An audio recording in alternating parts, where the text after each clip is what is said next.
So, talking about media preparation today.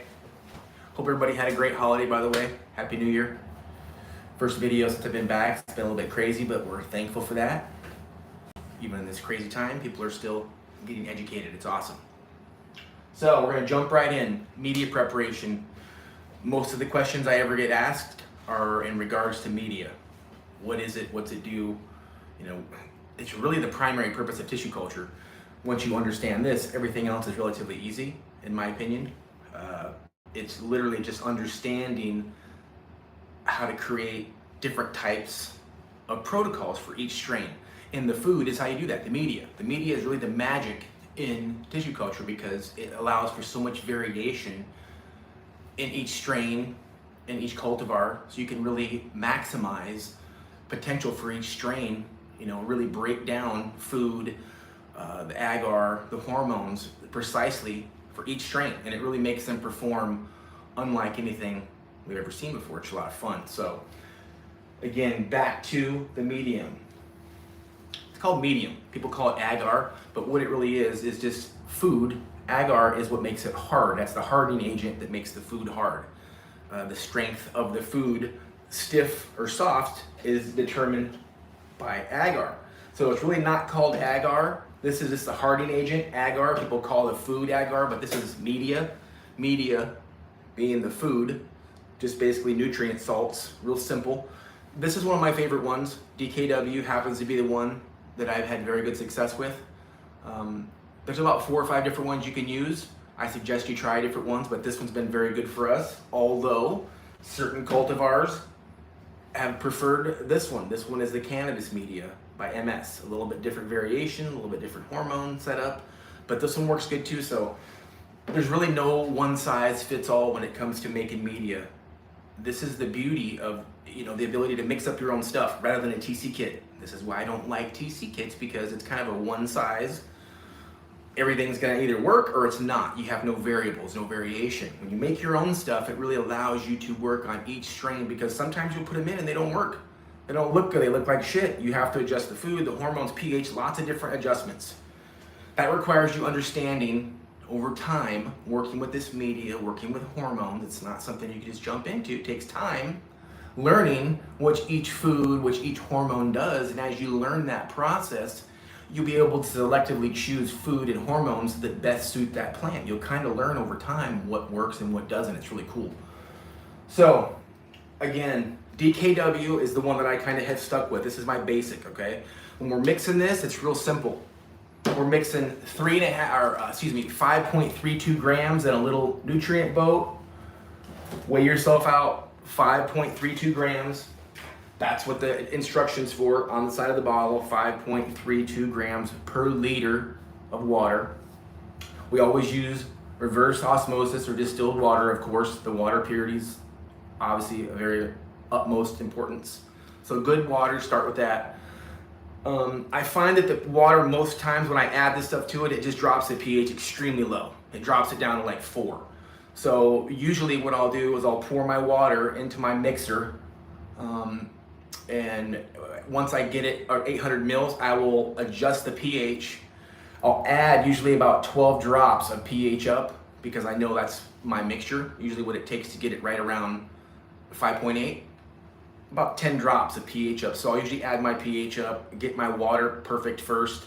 I'll add my 5.32 grams of DKW into my mixer, stirring as we go. I'm not gonna do that because this is gonna make a mess, so I'm just gonna tell you exactly how to do it. Put this into our stir, our magnetic stir, 5.32 grams for a liter of water. Stir that up. Once that's going, we add a ppm, very important. ppm is a plant preservative mixture. And I was kind of leery about this when I first heard about it, but most laboratories use this as a standard protocol now in TC, especially in the beginning. I was introduced to this by a student who took the same class I did, and we were both failing our asses off. He happened to call me one time and let me know that he was using this product, ppm. Plant preservative mixture is a variety of antibiotics that can be used in the solution to prevent bacterial infections and stuff from growing that you really don't want. That's a good thing. When you're inexperienced, you tend to have issues, especially when you're not using a good hood, when you're using the Bill Graham method, which is the little dome tipped on its side. You're probably gonna get some infections. This helps prevent that. This kind of stops that process. You only add 1 ml per liter. Very effective at stopping some of the infections, especially as a beginner. If you don't have all their proper equipment in your home, this is very beneficial to help you kind of get past some of those bumps, which are infections, stuff floating in the air, etc. It's going to happen. The only downfall to that, I kind of feel like by adding that, if there is some sort of internal bacterial infection, it may also prevent it from coming out, because you really want what's ever in the plant to come out. The medium kind of pulls it out. It acts as a sponge. Again, the medium is not just a food source, but it's actually it pulls the contaminants from the plant because it's so fertile. Anything inside of the plant, once it comes into contact, it pulls it, and you'll get all kinds of weird growth pop up. And it's kind of interesting because you'll get pinks, reds, purples, yellows. It's wild, and usually those are internal contaminants that come out. This is why the longer you keep a plant in the medium in TC, it's no hurry, because the longer they're in there, you eliminate those internal pathogens, those internal crap. That stuff comes out. That's what resets them to a seed rate growth. When you eliminate small plant regrowing into sterile medium, you stop that crap from it being internally in the plant, and it really helps them to grow very well. It's a lot of fun. So, talking about the ppm, it's beneficial when you're a beginner because it can stop some of the infection. And when you're having a lot of infections, it's very discouraging. So this can kind of prevent some of those infections in the beginning to give you a little bit of success, which at least will get you through, which it did for me. I try to use it now as minimal as possible. I'll use it on certain circumstances when I think it may be beneficial, where I may have a problem with internal infection, but I'll also run it now without it, because I really want to see if I can do it, one, without infection, and I want to see if there is stuff in the plant. I don't want it to be prevented from coming out. I want it to come out of the plant. That's the whole purpose of TC, is to get stuff to come out of the plant so it's nice and clean. So the ppm, do your research on this. I think it's good, especially in the beginning stages. If you're doing stuff in your home, you're not the cleanest, this will help you get some success. ppm. And when we're going here, you can hit my email, Blake9247 on iCloud if you have questions, or hit my phone, 949-413-7544 with a text. I'll answer questions if you want to text me or email me right now, and I'll happily answer questions, okay? Because this stuff is interesting. I suggest you look into it. ppm, plant preservative mixture. Okay, so again, we talked about the DKW, kind of my favorite right now, 5.32 grams. I go by what the bottle says, very simple instructions. This is one you can also pick up, Hosta. This is a rooting compound. Everything's already mixed. Hormones are mixed in there. You don't got to do anything. Just mix this up, pH balance it, and go. It's kind of nice. I've used this stuff. It was very effective. There's many different brands available. It's really awesome because honestly, nothing will kill your plants. These things will, they're so durable, believe it or not. They'll almost survive anything. Only thing that can kill them is infection, internal pathogens, if our plant's really sick, but you can really try almost any plant medium and it's very effective. They all work. It's just finding the ones that are ideal, optimal. Most of this stuff was created for tobacco and different cultivars, not cannabis, although this one is specifically created for cannabis. I've had very good results with this one, and at the same time, I've had this one do shitty for me. I've had strains that didn't like it. So it's very easy to tell once you've done this for a little bit of time how something's reacting. The more time you spend in the lab working with these mediums, etc., you'll learn visually to be able to spot stuff quickly and make alterations. That's the beauty of it, though, because you have so much control. So again, we kind of talked about ppm, the food. Food is simple, salts, 5.32 grams in a liter of water. We're gonna get into the hormones. That's the fun stuff, okay? The hormones, it gets a little bit complicated, so we're just gonna stick to the food, kind of explain how we make the food and what to do. The agar, the hardener, this is important. There's many different types you can buy online, Amazon, etc. Buy it from Phytotech or from us, because there's a lot of cheap stuff out there. You don't wanna use the cheap stuff because this is your viewing window. Viewing window meaning this allows you, when it's clear, the more clarity you have in your TC agar, it's easy to spot infections quickly. You can see infections, you can spot them quickly. Cheap agar kind of hides it, it buries it, so you really don't want to have that. You want to have good agar to spot the problems quickly. You spot them quickly, you can pull them out of the medium, recut them, clean them, put them back in. If you do that fast, you can salvage them without ruining your cultivars. Awesome. So, very important, use good agar. Don't use cheap shit. There's a lot of cheap stuff, vegetable, different ones. Some of them are orange, some are different, brownish. Stick to the good stuff. It's expensive. TC grade agar is the stuff you want to use. It's a little more expensive, but it allows you, again, a clear viewing window to really spot the infections quickly so you don't lose that piece that you put all the hard work into. So once you mix up 5.32 grams, you add your ppm, 1 mil, we add sugar. Sugar is the primary base. And coming up, I'm going to be talking about, we're introducing a new method here. I don't want to get people off track too far yet, but there's a new method of tissue culture that requires no sugar. It's a sugar-free method, and it's really awesome because it's got lots of positive benefits. But for a beginner, it's a little bit more difficult because it requires specific laboratory conditions. Unlike a regular sugar TC lab, anyone can do this at home. When you get into the sugar-free, it's going to require a little bit more specific lab setup. But awesome technology coming. So, simple sugar, that's all we use for our mix. I use 30 grams of sugar in 1 liter of water. 30 grams of sugar, real simple. So now I've got my 5.32 grams of DKW, I've got my 1 mil of ppm, I've got my 30 grams of sugar.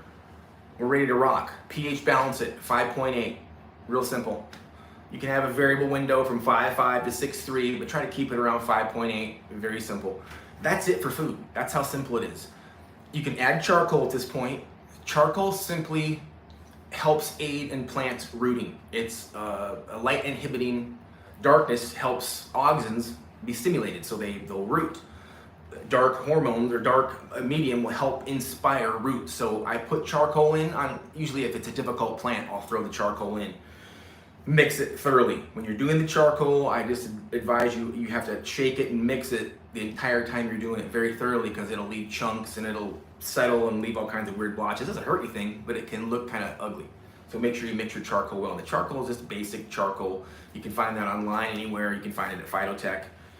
Very minimal. I mean, I use this to sprinkle in the water just to turn it a light shade of dark. That helps. Just a little bit of darkness in the medium is very effective. Normal initiation media is very clear. As you can see, the rooting media, it's pretty dark. It's a little bit shaded. So you can kind of determine once you're doing it, the shade that you like best. I can still get them to root even in a clear one. But if I'm having difficulties, I will use the charcoal to help initiate the process. It does help definitely. So when we're making food, again, real basic DKW for our food. We're going to use some ppm to stop infections and an antibiotic to help us get past those infectious stages. Some good TC agar. Don't be using shit because you can't see the infections and it sucks. Again, the faster you can spot infections, the quicker you can save those pieces you've already invested time in. If you just start digging around and you get too busy and you ignore your cultures and they get that infection around there, if you let them sit there in that, they basically marinate in their own infection and it reinfects the plant. But if you can spot it quickly, take it out, cut it, replace it back in, you can salvage your plants 80-90% of the time. Save yourself a lot of work. So good agar really helps that, to avoid missing the infections. So once you get that mixed up, I mix it in my little magnetic stir. I have my agar. This is another reason I don't like the TC kits because this is important. You got to mix this stuff yourself. This determines the strength of your food. Either the food's going to be like a hockey puck, really hard, which in initiation in the beginning, the plants like that. They actually grow bigger, healthier, chunkier roots in a firmer medium. The problem is getting them out.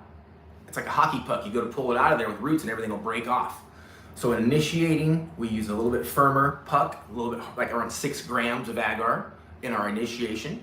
For rooting, I back it off to about 6 to 5.5 grams because I want it soft. I want to be able to pull those roots out like spaghetti. So that's important. Where in most TC kits, you don't get that option. It's either going to be a certain firmness, and that's what you're stuck with, where a lot of times it's too firm and you go to pull the roots out and they break. So you can soften the gel accordingly for each strain, even because the tissue culture at TC Agar, very important. Pay attention to this. Yeah, so hopefully you guys have any questions. I'm seeing anything. Yeah, antibiotics, that's the ppm. The ppm is, I believe it's like 5 different types.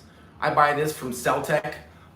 It's about 5 different types of antibiotics. You can look it up online. It's kind of his secret, formula, so he doesn't tell you what it is.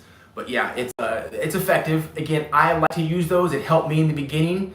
But as I have kind of gotten better at this, I try to avoid it because I feel like it may prevent some of the things I don't want in the plant from coming out. I want stuff to come out of that plant. And I feel like the antibiotic kind of prevents that.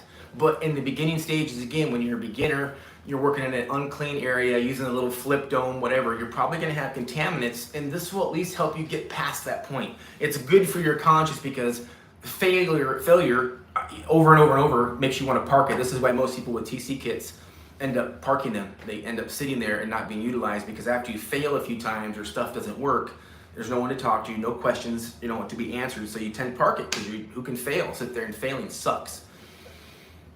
So this is again why we encourage coming to class, because when you get the one-on-one, when we sit in class for 2 days and we go over every detail, you tend to absorb this stuff. And not only the 2 days of class, but it's when you leave, when you go build your own lab and you need someone to talk to and you're having questions. Having someone to talk to is why I became a teacher. When I was learning this, I didn't have anybody to talk to. And I tell you what, that was shit. 2 years of pulling your hair out without having, people to give you a little bit of assurance and certainty. When you don't have certainty and you're sitting there working your nuts off and shit's failing, it's very easy to quit and move on to something else. Thank God I didn't do that. Persistence. Really, some of the failures that I had along the way were some of my best lessons. The media is very simple. Don't let the media get you, all stressed out like it's a big deal. The media is very simple. Like I said, you really cannot kill these plants. I could mix some wacky shit, and trust me, I did in the beginning. I mixed up everything, different, varying amount, just experimenting. And I can tell you that you can't kill these plants. The only thing that really kills these plants is infection from some sort of internal sickness, hops, viruses. Then they react, and there's some weird shit, but it's really hard to kill them. So you can create unique protocols, try them out. But I've definitely found some. When you find them, that's when it's fun, because I found some mediums when I made them. I would run different, one A, B, C, and D, different types of medium. When you see one that's awesome and it works, it's very easy to go back, make small adjustments, hormones, food, pH, sugars, and really create sweet spots to make the plants do some amazing stuff. So understanding the food is critical, but don't let it freak you out. Like if you miss it up, really the pH is the most important. Get your pH right, 5.8, your sugar, your food, go by the instructions. It's the hormones.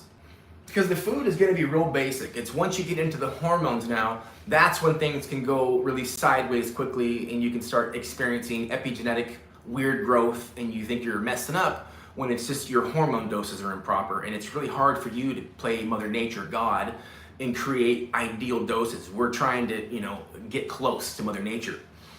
Something I did learn is a lot of the sauce that we use, if you look at the back of a Clonex bottle, on the back of a Clonex bottle, it'll give you the hormones. Literally for tissue culture, those are the same hormone doses we use. So you can really save yourself a lot of trouble when you're trying to figure out hormone doses. Go look at a bottle of Clonex or some old rooting hormones for plants, for cannabis, and see what they are. And you'll be able to get some really good, dosing on how to dose your tissue culture plants.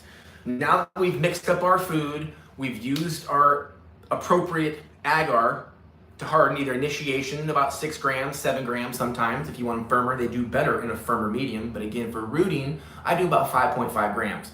Soft. They pull out like spaghetti once they're done, so I don't damage the roots. It makes it really awesome. So adjusting your agar, I usually have my agar pre-poured into a dry bottle. So I've mixed my food up in the magnetic stirrer, pH balanced it, went over my checklist, make sure I didn't forget anything.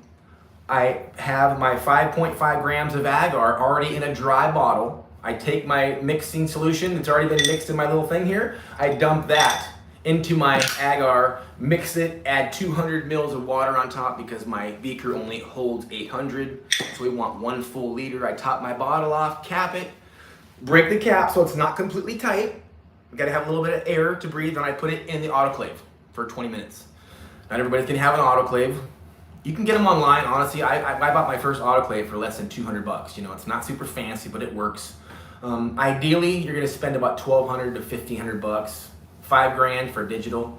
Set it and forget it. But the autoclave is really important for the sterilization. You have to do that to cook your medium to make sure there's no contamination in your food. So once I have my food mixed up, it's in my jar. I can add my side charcoal at that point if I want to and shake it up. That's it. I cook that. We don't put hormones in until after the cooking process. You don't want to degrade the hormones, even though some of these that you buy ready mixed have the hormones in them. So you're gonna cook them, and I've used these after cooking them and they work great.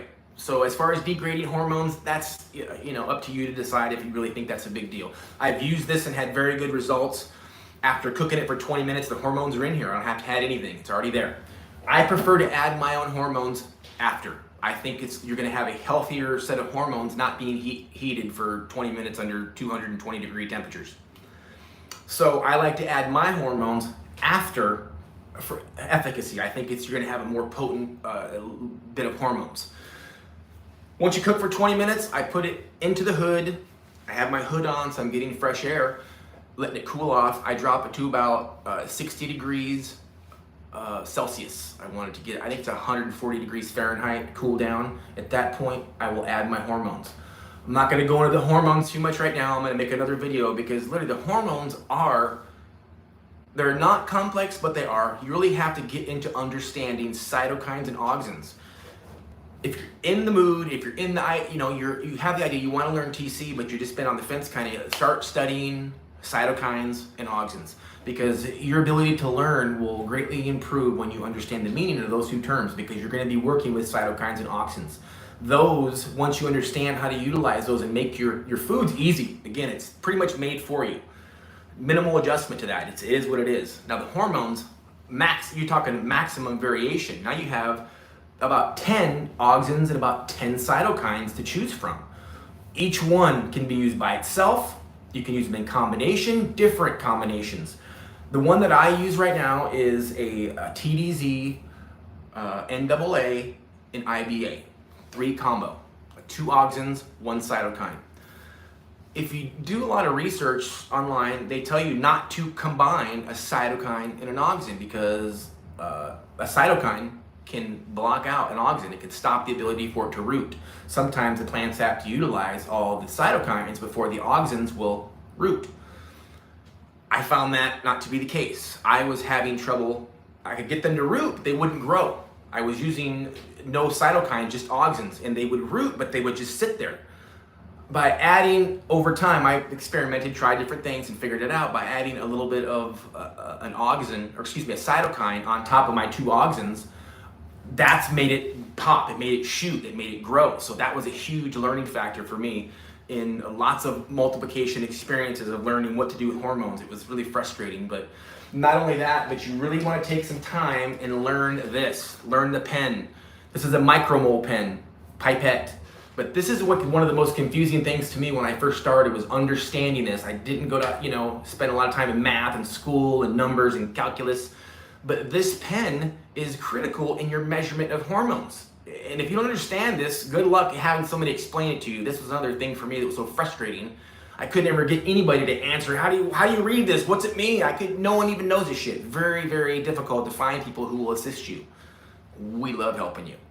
Understanding the numbers on the micromole pipette is critical. You really have to know these numbers because you're talking about such small, literally, when you see the numbers we're using, it's literally the smallest number on the pen. For some of these hormone doses, it's crazy.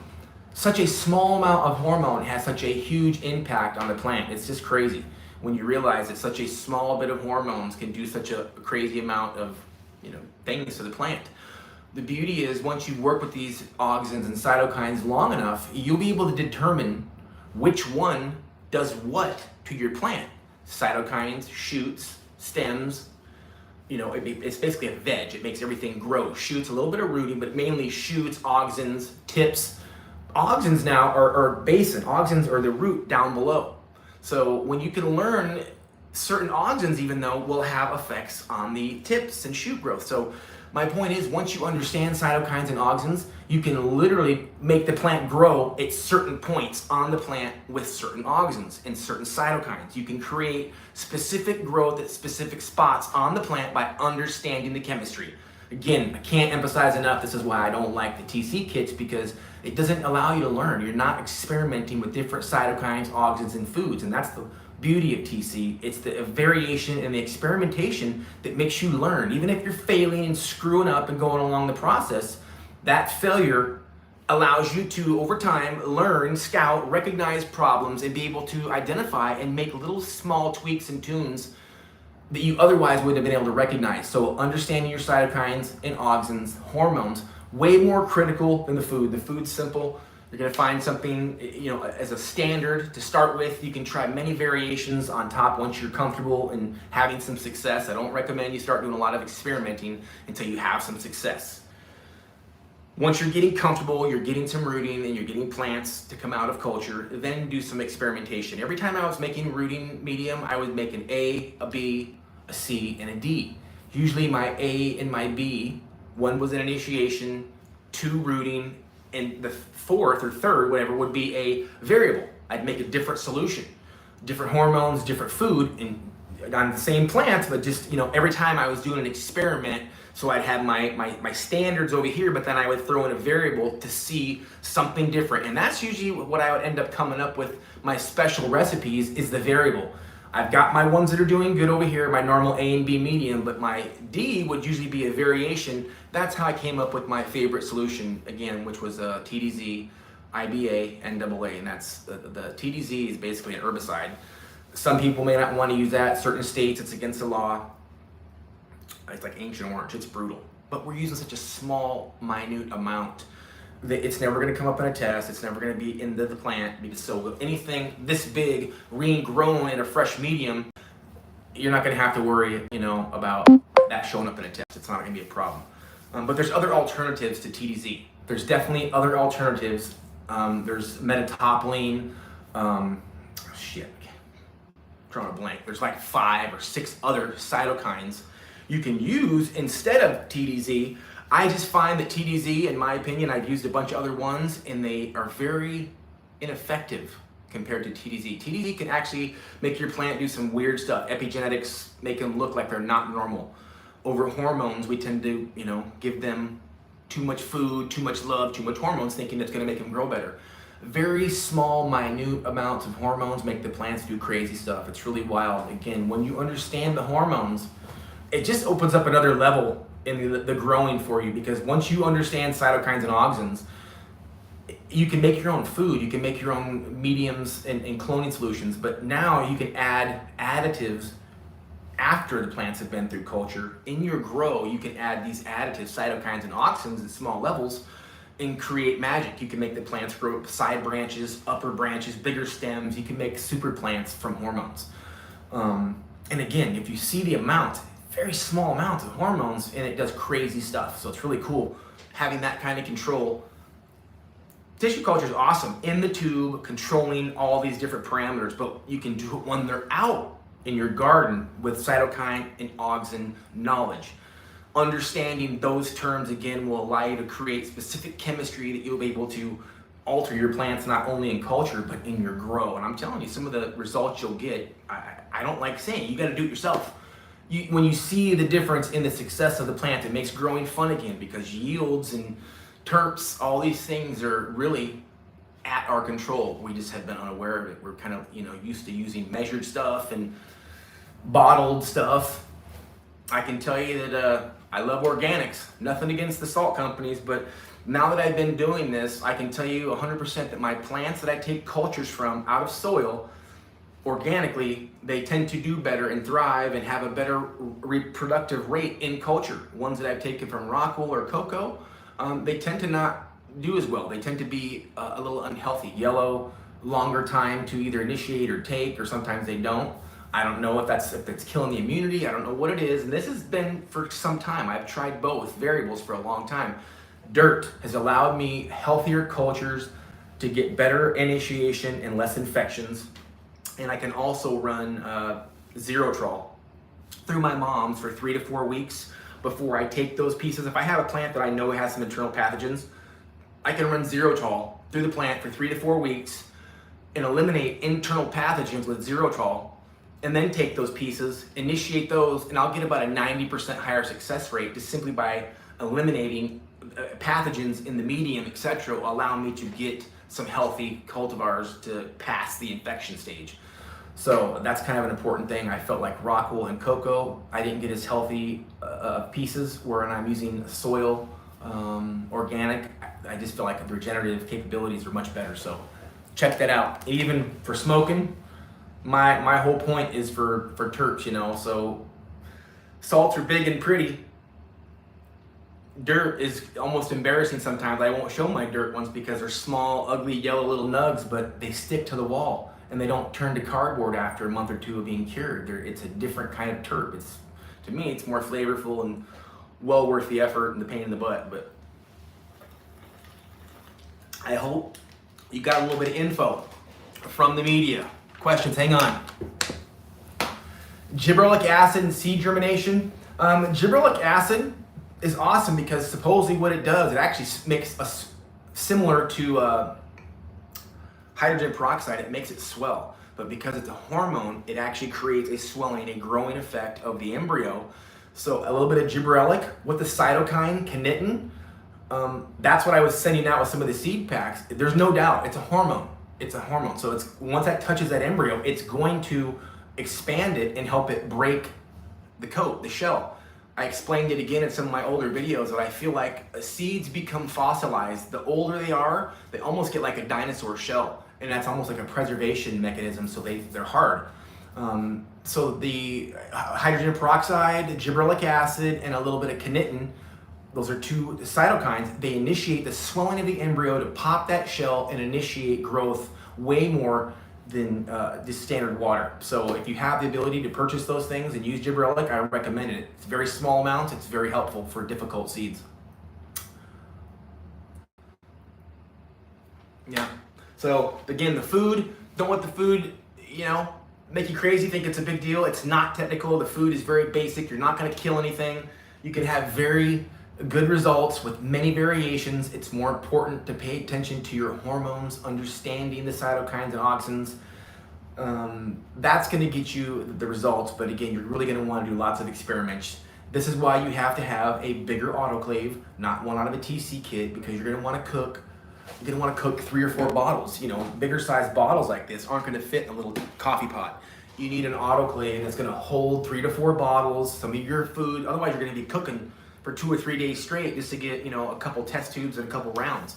You need an autoclave big enough so you can hold some water material to make enough stuff. You really want to make about 3 bottles, at least 1 or 2 initiations in a rooting media. My initiation was pretty easy. I feel like initiation is usually that most people can have luck with that. The it's initiation. There's not a lot to it. It's the rooting part. Most people will do this and they couldn't get the plants to root. They'll sit in the tube or sit there and not root. So I spent most of my time on the rooting process, and that's where I recommend you do the same, because initiation, that's a vital process. You really got to get the plants past that infection stage, let them go through the eliminating the internal pathogens, eliminate cytokines that they've been growing in, so they will root in the next stage. A lot of people will just get excited when they figure out they can use just the rooting hormone by itself or the rooting medium. They just jump right into that. That's cool, but you can't skip anything. You can't skip the process. You really have to do the initiation. The initiation should be minimum of 3 months. I feel like if you rush that process, there's a good chance you're going to get an infection down the road in the rooting stage or somewhere. 3 months minimum, up to 6 months in the initiation. After that, they kind of settle down. Then you put them into the next stage, which is rooting.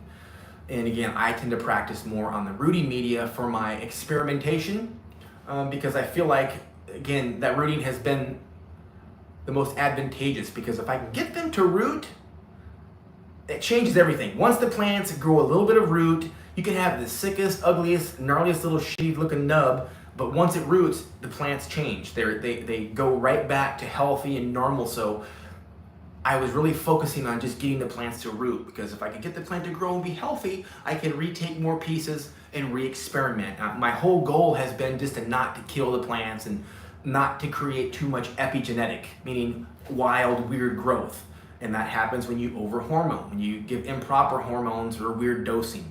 The plants grow stems and leaves or weird shit. So you really want to spend your time understanding, again, the cytokines, the auxins, do your research before you begin working in TC, because if you understand those concepts, it just allows you to have better success with making your food and your inputs for your hormones, and that's everything. You know, learning the microscope, the meristem, and the process, that's relatively simple, but understanding the chemistry takes time. So do yourself a favor, start studying the chemistry even before you build your lab, understand the meaning of cytokines, auxins, learn about the different variations. That way when you do start working it, it's extremely helpful. Or you can just come take class or call us, we'll help you out. So the food, again, don't let it scare you, super easy. I love the DKW, but there's many different brands. The Cannabis 2020, I buy all of my stuff from Phytotech Laboratories, a little expensive, but they're high quality. You can get a lot of this stuff on Amazon, but just be aware, some of this stuff can be cheap. Cheap isn't always good. Hope everybody's getting their beans. It's been a little bit of a delay just because of the holidays and the shipping, but I've got stuff going out. Anybody who signs up to the YouTube channel still, we're gonna give away as many beans as 100,000, 200,000, I don't care. As many people sign up to YouTube, we're gonna keep giving them out. Very appreciative for everyone who's signed up and subscribed. We're grateful. We're gonna continue to make videos a little bit more frequently, hopefully. The next one, again, we're gonna go into the hormones. We'll start breaking them down again on which ones. Again, for me, my rooting hormone, real basic, TDZ, IBA, NAA. If you wanna know the specifics, hit my phone, shoot me DM, ask me, I'll text you over some of my recipes. But again, it's really hard to determine a specific point for you to start with. When students come to class, I give them a starting point that's been very successful. But it's always variation to that, you know? There's a lot of experimentation and you have to try it first, go back, make some small adjustments. But it's a lot of fun. Like I said, when you learn this process, it really gives you control over a lot of stuff. And like I said, it's really interesting to realize all the things we can do. It transcends out of the test tubes. All the stuff we can do in culture is awesome, but really now all the stuff we can do with this same knowledge out of the garden, it's exceptional. So some of the stuff we teach as it, you know, utilize the sterility and the protocols and you transfer that into your grow, I promise you, there's no doubt it's going to increase your likelihood of success and eliminating problems before they begin. That's the whole point of TC, is to stop the problems, cut cost, improve quality, improve production without having all the failure and all the BS. So I hope this was informative. The food is awesome. Once you understand this, again, when I first started, I was freaked out about the food. There's so many options. I was just like, this is crazy.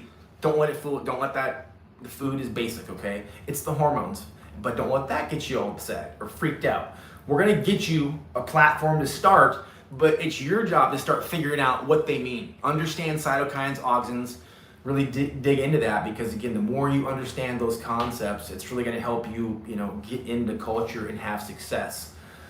So if you have any questions, like I said, hit us up, DM, shoot me a message. I'm happy to answer questions. We're gonna make another video coming up specifically on the hormones. Here's a nice little culture we can look at. Here's some caviar Kush, or Kush caviar, sorry, from Y East Farms. Just rooted up nicely, looking killer, all ready to go. DKW. Awesome. Appreciate everybody subscribing. I'm gonna go hit the gym. Have a great night. I look forward to the next video. Peace.